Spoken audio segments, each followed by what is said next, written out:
Hallo und herzlich willkommen zu diesem Video, in dem ich mal wieder etwas Lebenszeit gegen Wissen eintauschen möchte. Und heute gehen wir in etwas andere Gefilde. Und zwar möchte ich euch mal ein relativ einfaches Tool zum Trainieren von Bildern mit Flux zeigen. Also LoRa-Trainings, relativ einfach, relativ schnell umgesetzt. Natürlich braucht ihr da ein bisschen Hardware-Power, aber nicht so viel, wie man vielleicht denkt. Also wenn man sowieso im Image-Generation-Bereich unterwegs ist auf lokalen Maschinen, dann kann man das auch sehr gut mit diesem Tool machen. Und da springen wir jetzt mal rein. Ich zeige euch mal eben direkt am Anfang ein paar Beispiele. Ich habe hier Amiga 500 Covers habe ich als Grundlage genommen. Ich habe Amiga 500 Gameplay-Videos. Ja, da bin ich gerade dran. Das sehen wir noch nicht in diesem Video. Was wir aber auch sehen werden, ich habe Arcane Screenshots genommen, um den Stil von der Arcane-Serie, der Netflix-Serie mal zu trainieren. Und ich habe ein paar Trainingsbilder von mir genommen. Ja, das bin ich. Die habe ich einfach ganz schnell mal zwischendurch hier bei uns im Haus geschossen, um zu gucken, wie es funktioniert. Und die Ergebnisse sprechen da eigentlich für sich. Ich habe hier unten ein paar Beispiele generiert, die mich zeigen. Danach, das fand ich sehr lustig. Ich weiß nicht, wie das hier passiert ist. Ja, gut. Aber das ist ganz gut, das ist ganz gut, das ist auch ganz nett. Das hier sind Ergebnisse, die ich dann mit einer LoRa erzielt habe von den Amiga 500 Covers, wobei ich da auch ein bisschen differenziert habe. Erwähne ich gleich bestimmt nochmal, wie genau. Wir haben hier zum Beispiel ein Spiel mit dem Namen Starships für den Amiga oder Spiele mit dem Namen Cat Detective. Das ist alles auf den Datasets trainiert, die ich euch eben gezeigt habe und auch nur mit teilweise sehr wenigen Bildern. Hier oben haben wir ein paar Beispiele für den Arcane-Style, die auch ziemlich gut geworden sind. Und dann habe ich hier nochmal LoRas gemischt. Das hier war zum Beispiel eine Mischung aus der LoRa, die ich von mir erstellt habe, plus Arcane-Style. Und das hier sind Ergebnisse von Mischungen zwischen meiner LoRa und der Amiga 500 Cover LoRa. Funktioniert auch sehr, sehr gut. So, ich bleibe mal hier drin und wir gehen nochmal wieder zurück hierhin. Wie geht das Ganze jetzt? Also, es gibt ein Tool, das heißt Flux Gym. Da gehen wir jetzt mal hin. Das ist die GitHub-Seite davon. Wir scrollen mal runter und so sieht das Ganze später aus. Das werden wir hier noch gleich sehen. Was ist es? Habe ich euch eigentlich im Prinzip gerade erklärt. Es hat Support für 12 GB VRAM, 16 GB VRAM und 20 GB VRAM. Natürlich auch über 20 GB. Unter 12. Ich habe gehört, es geht auch mit 8 GB VRAM, aber dann wird es echt langsam, weil dann beginnt natürlich das ganze Swapping zwischen VRAM und RAM und so. Also, ob ihr damit dann noch Spaß habt, kann ich nicht sagen. Ich habe derzeit eine 16 GB Karte bei mir verbaut. Ich habe ein bisschen abgegradet auf eine 4070 Ti Super. Es hat sich so ergeben. Funktioniert gut. Benchmarks werde ich später auch noch mal ein bisschen einfach nur mal so ins Blaue schießen, um euch da ein bisschen Anhaltspunkte zu geben. So, wir können mit Flux Dev 2 Pro und schnell, wobei schnell nicht recommended ist. Hier habe ich auch noch nicht ausprobiert. Ich habe bisher immer mit Flux Dev trainiert. Es funktioniert ganz gut und geht halt auch relativ schnell, was ich ganz cool finde. Also man kann da echt ein bisschen mit rumspielen. Wobei wir sind da schon im, halbe Stunde bis Open-End-Bereich, was die Geschwindigkeit angeht. Aber da kommen wir gleich noch zu. Die Installation. Ich fange mal an, einfach zu sagen, ihr könnt es manuell installieren und diesen Anweisungen hier folgen. Es gibt hier unten auch eine Docker-Variante etc. Ich habe mich für die einfachste Variante entschieden und zwar ist das mit Pinocchio. Das ist ein Tool, in dem ihr mehrere AI-Applikationen installieren könnt und das Tool kümmert sich auch selber darum. Das ist halt super zum Ausprobieren von neuen Techniken, mal eben schnell in einer sauberen, gekapselten Umgebung. Deswegen, da springen wir auch mal eben rein. Die URL dafür ist pinocchio.computer, da habe ich es schon. So sieht das Ganze aus. Wenn ihr hier auf Download klickt, dann kommt ihr hier zur Windows-Installation, also der Windows-Installer. Wenn ihr runtergeht, habt ihr hier auch den Mac-Installer. Wenn ihr noch weiter runtergeht, habt ihr hier die Linux-Variante davon. Das ist wie gesagt, ein sehr praktisches Tool und da drin habe ich es auch gemacht. Link kann ich euch gerne natürlich unten in die Beschreibung packen. Wir starten das Ganze mal und so sieht es dann aus. Es dauert ein bisschen, bis es startet. Ich cutte das natürlich raus hier in diesem Video. Ihr seht ja schon, ich habe ein paar Apps installiert. Hier ist das Flux Gym. Wie ihr das findet, geht hier oben auf Discover. Dann kriegt ihr eine Liste aller Apps für Pinocchio. Sucht danach nach Flux Gym. Dann habt das hier und dann könnt ihr das hier downloaden und installieren. So, ich starte den ganzen Kladderadatsch mal. Auch das dauert ein bisschen. Ne? Ich mache hier jetzt einen Cut im Video. Beziehungsweise, ich weiß nicht, ob es nötig ist. Ich mache einfach mal weiter, während das ganze Tool jetzt hier hochfährt. Es gibt nämlich einen ganz interessanten Ordner im Flux Gym. Und das können wir hier sehen bei Files. Und zwar ein Ordner ist Datasets. Da gucken wir mal eben rein. Mit View Folder hier oben können wir das uns im File Explorer angucken. Das ist dieser Datasets-Ordner. Hier speichert Flux Gym, wenn ihr ein Training startet, die benötigten Datasets. Flux Gym kümmert sich darum, die zu erstellen. Also ihr sagt ihm ein paar Parameter und ein paar Bilder, die ihr trainieren wollt. Und Flux Gym erstellt dann diese Datasets. Wenn ihr abbrecht, ne, euer Training, weil ihr noch irgendwie einen falschen Parameter oder sowas ausgewählt habt, etc., dann guckt ruhig mal in diesen Ordner rein. Weil wenn ihr das mit demselben Namen wieder angebt, dann kann es sein, dass er einfach das alte Dataset um die neuen Daten erweitert. Da bin ich reingerannt bei mir. Ich hatte damals einen Vollbart und habe versucht, das zu trainieren. So, irgendwann bin ich dann gewechselt und habe aktuellere Bilder, habt ihr gerade gesehen, ohne Bart genommen. Und auf einmal kamen in den Sample Images immer wieder ich mit Bart raus. Und da habe ich mich gewundert, woher nimmt er diese Informationen mit Bart? Und ja, er hat halt die Datasets hier gemischt. Deswegen schaut da mal rein, löscht das Dataset dann raus und startet dann wieder ein neues Training. Das ist dann, ne, also sauberer, damit ihr sicher geht, damit ihr nicht irgendwelche Datasets vermischt. Ich glaube, hier ist nur eine Prüfung auf den Folder-Name und dann habt ihr halt einfach eine wüste Mischung nachher. Anderer interessanter Folder ist dieser Outputs-Folder hier. Hier findet ihr eure gesamten trainierten Daten. Ich gehe auch mal hier rein. So sieht das Ganze dann aus. Ich räume den immer ein bisschen auf. Das ist die letzte Safe-Tensors-Datei für die LoRa, die erstellt wurde. Die ist auch nicht groß, unter 40 Megabyte. Allerdings werdet ihr hier wahrscheinlich noch andere Safe-Tensors sehen. Das liegt daran, dass Flux Gym Zwischenschritte speichert. So, die könnt ihr dann verwenden, um zu gucken, ob vielleicht irgendein Zwischenschritt besser ist als das Endergebnis. Vielleicht ein bisschen Stichwort Overtraining. Allerdings, ich lösche die immer raus und nehme das letzte. Hier sehen wir dann noch Sample Images. Das ist der Ordner, wo die Beispielbilder, die während des Trainings generiert werden, gespeichert werden. Also hier könnt ihr dann so ein bisschen den Fortschritt sehen. Auch hier im Arcane-Style zum Beispiel. Ja, hier seht ihr halt auch die Veränderungen von einem Bild im Verlaufe der durchlaufenden Epochen, sage ich mal. Gut, im Hintergrund ist es jetzt schon gestartet. Ich musste nicht schneiden, das ist sehr gut. Dann zeige ich euch mal eben schnell, was ihr hier eingeben könnt. So, hier oben, der erste Eingabebereich ist der Name der LoRa. Da kommen wir gleich nochmal zu.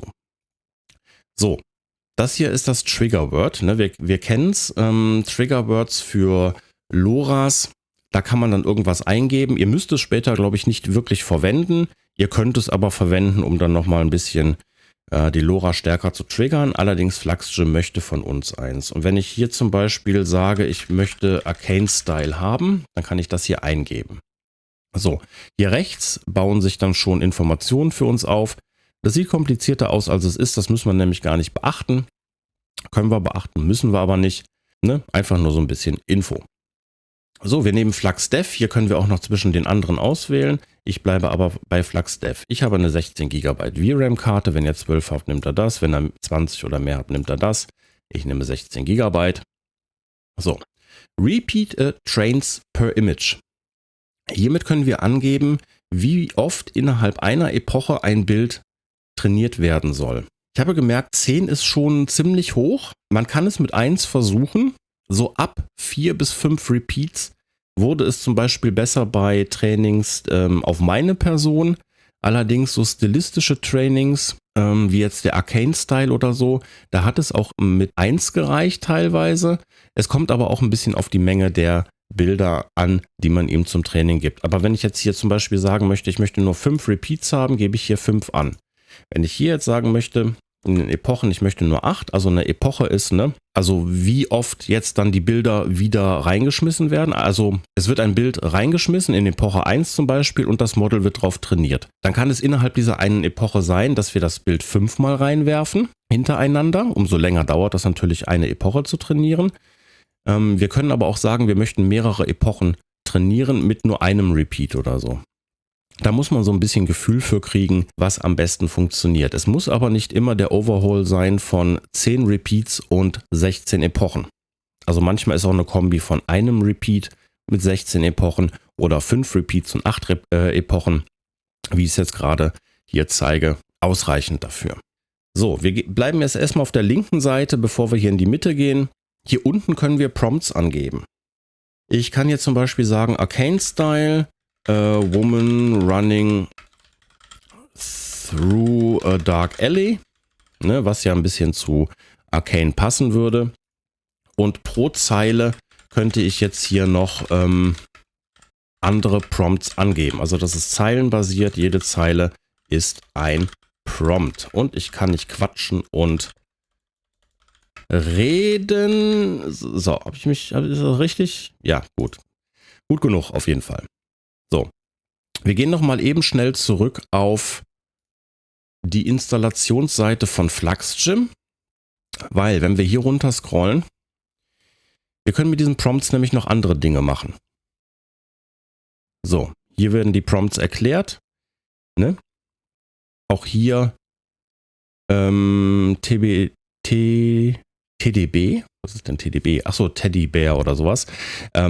Stichwort und Prompt in einer Zeile jeweils. Ihr könnt aber auch Zusatzparameter angeben. Die kommen aus dem Cohere-Scripts.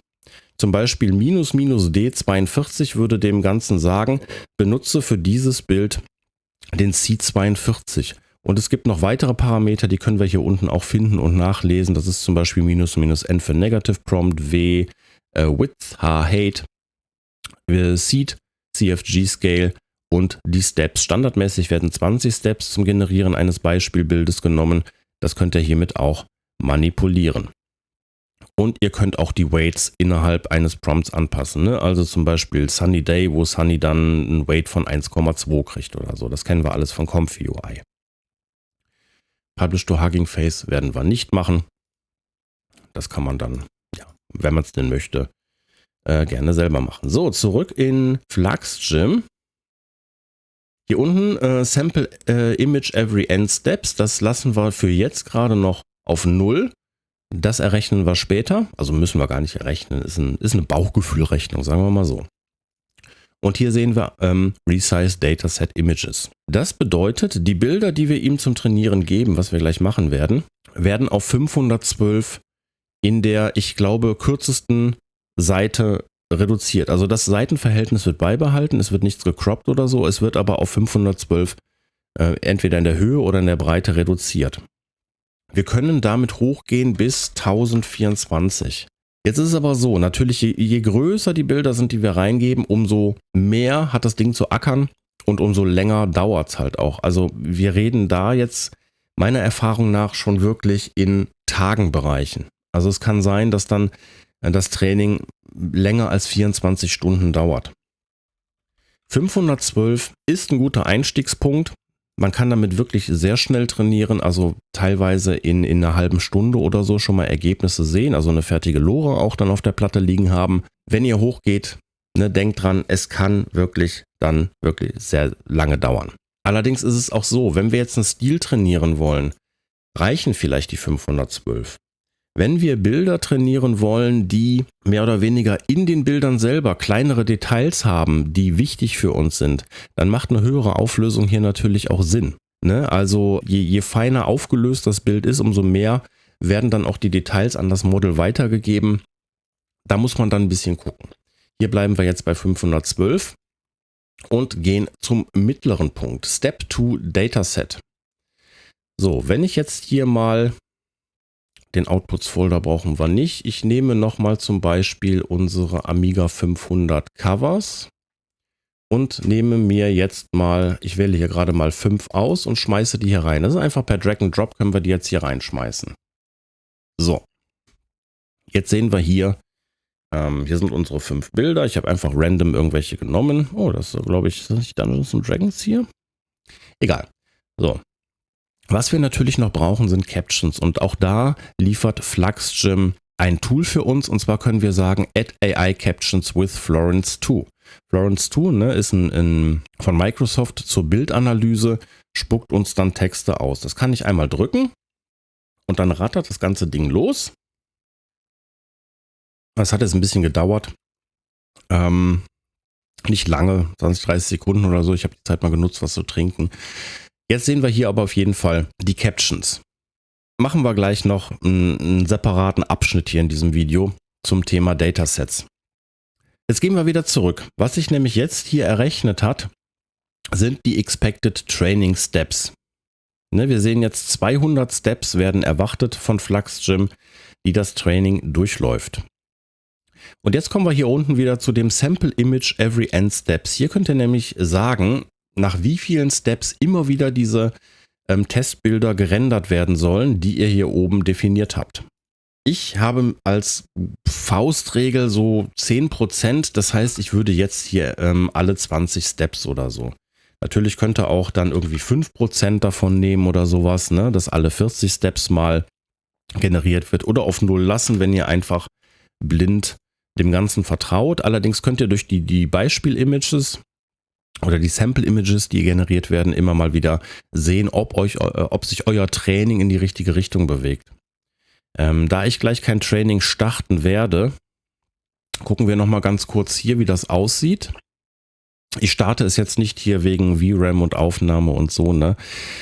So wird das Ganze dann aussehen. Also ihr habt dann hier eine Konsoleninformation. Das ganze Ding scrollt auch immer nach unten hin. Wenn ihr wieder hochscrollen wollt, um was zu checken, müsstet ihr dann hier diesen Autoscroll-Button auf Off stellen. Dann könnt ihr wieder im Pinocchio hochscrollen. Ansonsten seid ihr immer auf der aktuellsten Konsolenausgabe. Und hier unten seht ihr dann die generierten Bilder, die erzeugt werden. Das Ganze findet hier unten im Train-Log und im Samples-Bereich statt. Und wie gesagt, hier oben erscheint ein Autoscroll-Button, der euch immer unten so in dieser Ansicht hier hält. Wenn ihr wieder hochscrollen wollt, müsst ihr den einmal auf Off stellen, dann könnt ihr wieder hoch. So, und das wäre es auch schon. Also ich sage hier nochmal meine 10%, 20 Steps. Jetzt haben wir alles eingestellt. Jetzt brauchen wir natürlich noch einen Namen für die ganze LoRa-Geschichte. Ich mache es immer so, ich nehme mein Stichwort Arcane Style. Dann sage ich möchte Steps 5, was dem hier entspricht. Ich habe Epochen 8, was dem hier entspricht. Ich habe i5, das ist die Anzahl der Bilder, die ich reingeschmissen habe. Und das Ganze auf einer Trainingsgröße von 512. Und so würde ich dann die LoRa starten, weil das hat dann den schönen Vorteil, dass wir halt auch jetzt sagen können, okay, wir wollen dieselbe LoRa mit Arcane Style, auch nochmal mit 5 Steps, aber zum Beispiel mit 16 Epochen oder so generieren. Dann würde hier E16 stehen und wir haben es alles halt schön sauber, ordentlich auf der Platte auseinandergehalten, um es dann später vielleicht im Confi-UI vergleichen zu können. So, alles was jetzt noch nötig wäre hier oben diesen Start Training Button zu drücken und das ganze Training würde loslaufen. Und somit kann man eigentlich schon einsteigen in die Geschichte und mal gucken, da einen Fuß reinzukriegen und ein Gefühl vor allem zu bekommen, wie sich das Ganze verhält. Als Anhaltspunkte habe ich mal genommen, also ein paar Benchmarks gemacht. Zum Beispiel war ein Step mit 150 Bildern, hat 1 Stunde 9 Minuten gedauert und 5 Steps mit 8 Epochen und 10 Bildern, 1 Stunde 21 Minuten. Also gerade an den letzten beiden Werten könnt ihr schon merken, das ist doch durchaus etwas, was man mal zwischendurch anschmeißen kann, sei es über Nacht oder sogar irgendwie am Tag, wenn man gerade mal seine Wohnung wieder ordentlich machen muss oder sowas, dann kann das mal durchrattern und dann hat man danach auch schon Ergebnisse. Also da kommt man ziemlich gut und schnell rein in die Thematik. Der nächste Punkt. Hier unten sind noch Advanced Options. Die habe ich bisher immer komplett ausgelassen. Das sind die ganzen Parameter, die aus den Cohere-Scripts kommen zum Trainieren von Models. Wenn ihr euch damit auskennt, super, könnt ihr hier alle noch eingeben und dem FluxGym mitgeben. Wenn nicht, könnt ihr auch erstmal ignorieren. So wie sich das liest aus der GitHub-Seite von FluxGym, sind die immer so eingestellt, dass es für ein optimales Training oder ein standardisiertes Training reicht. Nichtsdestotrotz habt ihr hier noch ein paar Möglichkeiten, zum Beispiel hier auch den Save Every N Epochs. Das sind die Zwischenschritte, die ich ja anfangs erwähnt hatte, die dann gespeichert werden auf eurer Platte. Könnt ihr hier auch runterdrehen. Mir tun sie nie weh. Ich lasse die einfach mitlaufen und lösche sie dann im Anschluss. Ja, Advanced Options hier unten könnt ihr aufklappen, müsst ihr aber nicht. Da kann man wirklich nochmal einen Deep Dive reinmachen, aber die Zeit hatte ich selber auch noch nicht, mir alle Parameter anzugucken. Was interessant ist und auch relativ viel Zeit in Anspruch nimmt, ist das Vorbereiten von Datasets. Wir haben hier schon eine ganz gute Build-in-Lösung. Allerdings, wenn der eine oder andere schon mal mit Florence 2 gearbeitet hat, dann merkt man hier schon, das ist die Option Detailed Captions, würde ich tippen, die hier genommen wird. Wenn man Florence 2 kennt, dann weiß man, es gibt noch eine More Detailed Captions Variante. Wir springen nochmal eben kurz auf die Cohere, auf die FluxGym GitHub-Seite. Es gibt nämlich hier unten noch etwas ganz Interessantes. Ganz unten, Uploading Caption Files. Und zwar bietet uns das UI auch die Möglichkeit an, selbst generierte TXT-Files mit den entsprechenden Captions hochzuladen. So, ich schmeiß die Bilder jetzt nochmal alle hier raus. Wieso? Also, okay. Und nehme nochmal hier ein paar Bilder. Nehmen wir einfach mal die und schmeißen die hier rein. Ihr seht, ich habe hier schon Textfiles vorrätig, die denselben Dateinamen haben und das erkennt FluxGym dann auch. Also 3dgalaxy.jpg und 3dgalax.txt. Und jetzt sortiert er nämlich automatisch das Bild mit dem Caption-File. Und wir sehen hier schon, ich habe hier eine wesentlich detailliertere und längere Beschreibung. Das liegt daran, dass ich die mit Qwen gemacht habe. Qwen 2. Also wir können dem Model schon zum Trainieren wesentlich mehr Informationen mitgeben als durch die Build-in Florence 2 Variante. Und um das zu machen, können wir zum Beispiel einmal ins Comfy UI springen. So, wenn ich jetzt mal hier einen Workflow nehme, der für Florence 2 vorbereitet ist. Den habe ich so gemacht. Ich lade hier Images aus einem Folder, den ich ToCaption genannt habe, jage das Ganze durch Florence 2. Hier habe ich die Tokens auf 4096 gesetzt und kann jetzt hier auswählen. Das ist, glaube ich, die Option, die FluxGym benutzt, Detailed Caption. Und ich kann hier aber auch auswählen More Detailed Caption. Und das gibt uns schon mehr Informationen als das Detailed Caption alleine. Das Ganze speichere ich dann wieder hier in einem Folder mit dem Namen Florence Captions. Lass mir das hier nochmal anzeigen und gut ist. Hier kann ich das Ganze nochmal kombinieren mit einem Trigger-Word, weil wenn wir hier reingucken, wir sehen ja, nein, hier sehen wir es, dass dieses Trigger-Word immer auch wieder hier in diesen Descriptions vorkommen muss. Ja, diesen Workflow und die anderen packe ich euch mal zum Download bereit. Link ist unten in der Beschreibung. Aber so könnte das aussehen, könnt ihr ja noch anpassen, wenn ihr wollt. Ein weiterer Minuspunkt allerdings an Comfy UI ist, dass wir ein Limit von 100 Executions haben. Wenn ich jetzt zum Beispiel mal sage, ich möchte 200 Bilder haben, klicke raus, ihr seht, wir haben nur die Möglichkeit 100 zu nehmen. Ich steuere das Ganze hier vorne übrigens auch mit dem Integer auf Increment, starte bei 0. Wenn ich jetzt 100 Repeats machen würde, dann würde er halt den Index hochzählen und sich immer das nächste Bild aus dem Ordner rausholen. So funktioniert das in der Regel für alle diese Workflows. Eine weitere Alternative ist ein Qwen 2 Workflow, der funktioniert im Prinzip ähnlich. Wobei ich hier gerade sehe, ich habe nicht die Kombination mit Mit dem Triggerword genommen, werde ich noch umbauen müssen.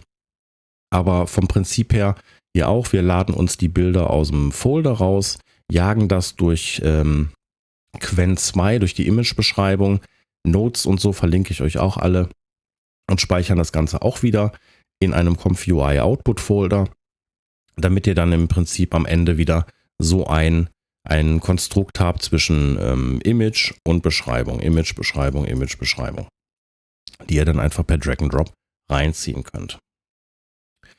Auch interessant und relativ wichtig für Datasets sind, und das können wir, glaube ich, ganz gut bei dem Dataset von mir sehen. Ich habe Hochkantbilder, ich habe aber auch gecroppte Varianten. Also es ist immer ganz gut, ne? Die Grundmodels sind ja eigentlich immer auf Squares trainiert, während die Bilder, die wir so schießen und machen, meistens immer Portrait- oder Landscape-Modus sind. Es ist immer ganz gut, gekroppte Varianten mit reinzuschmeißen. So, das ist auch ganz relativ einfach zu machen. Natürlich entweder ihr öffnet euer Bildbearbeitungsprogramm eurer Wahl. Ich habe Affinity Photo, ihr könnt aber auch Photoshop oder GIMP oder Krita oder so benutzen, um dann gecroppte Varianten zu erstellen. Wenn es viele Bilder sind, und viel ist auch ein gutes Stichwort, da muss ich gleich noch was zu sagen, dann könnt ihr aber auch sowas wie hier benutzen, wo ich zum Beispiel einfach alle Bilder aus einem Folder wieder lade, wie gehabt, wie eben genannt, die skaliere auf die kürzeste Seite mit 1024. 1024 deshalb, weil das ist die größte Variante, in der wir trainieren können. FluxGem skaliert runter, wenn wir was anderes angeben, also nehmen wir hier natürlich die größte Variante. FluxGem kümmert sich um den Rest. Ich croppe die dann auf 1024 x 1024 im Center, packe dann hier an den Filename hinten noch dran cropped und spucke das Ganze wieder in einen Output-Folder aus. Und dann gehe ich der Reihe nach durch diesen Output-Folder und gucke, welche dieser gecroppten Varianten kann ich noch verwenden. Das hat eigentlich immer ziemlich gut funktioniert, weil man eine gute Mischung bekommen hat.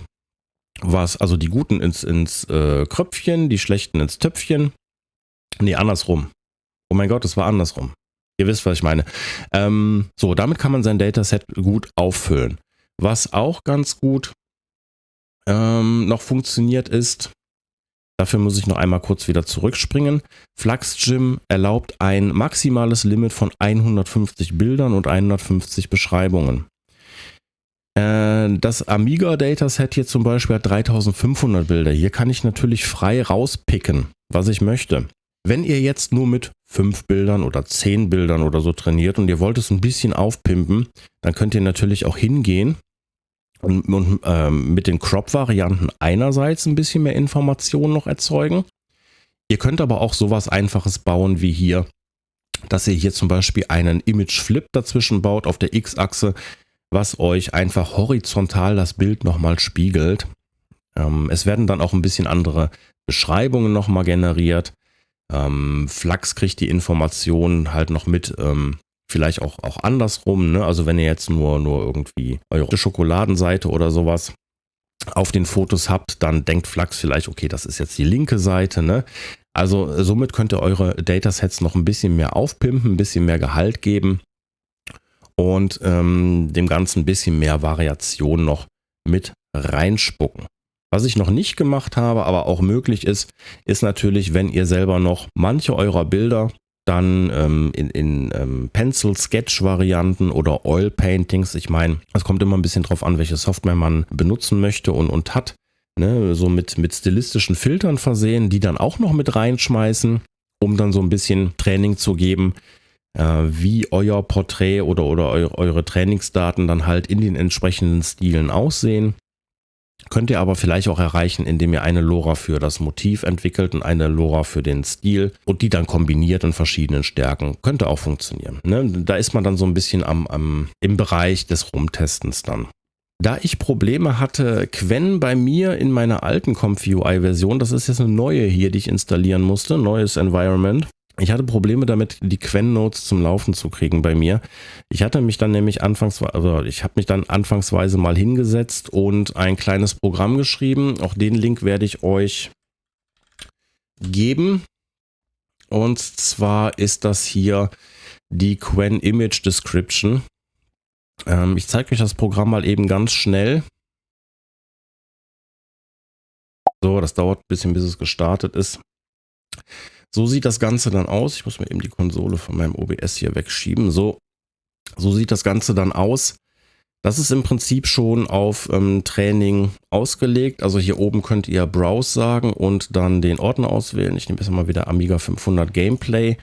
Hier könntet ihr das Triggerword eintragen.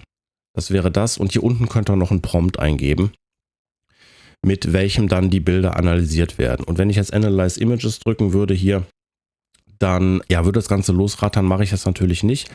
Beim ersten Starten kann es durchaus mal irgendwie 10 Minuten dauern, bis ihr die erste Beschreibung habt. Danach geht das dann so in den 40 bis 90 Sekunden Bereich, je nach Hardware natürlich. Hier kriegt ihr dann eine Vorschau eurer Textbeschreibung. Hier rechts seht ihr dann das Bild, welches generiert wurde. Ja, nur falls ihr auch das Problem habt, mit Qwen da nicht starten zu können oder sowas im Comfy UI, ist das vielleicht eine Alternative. Das ganze Ding benutzt auch im Code hier die große 7B-Variante, nicht die kleinere 2B-Variante. Wenn ihr die benutzen wollt, könnt ihr hier 2B reinschreiben. Ja, ein bisschen mehr für die Techies jetzt, ich weiß. Aber in der Regel sollte es im Comfy UI auch funktionieren. Ja. Drücke Close. Ich mache mal eben die Konsole zu. So. Und im Prinzip ist es das dann auch. Ihr könnt euch dann die generierten Textdateien mit euren Bildern hier reinladen, je nachdem, was ihr wollt. Also entweder ihr benutzt Florence 2 wie hier mit dem wahrscheinlich Detailed Caption Variante. Ihr geht ins Comfy UI und nehmt die, wo ist es da? Nehmt die More Detailed Caption Variante. Ihr benutzt einen Qwen Workflow dafür, um euch die Dinger zu generieren. Oder hier, ne, mein eigenes Programm, was, wobei kein Support dafür eigentlich, ne, es ist für mein Qwen Describer, den kann ich wahrscheinlich nicht so leisten, aber ist eine Option, deswegen wollte ich es mal sagen. Ja, es gibt viele Varianten.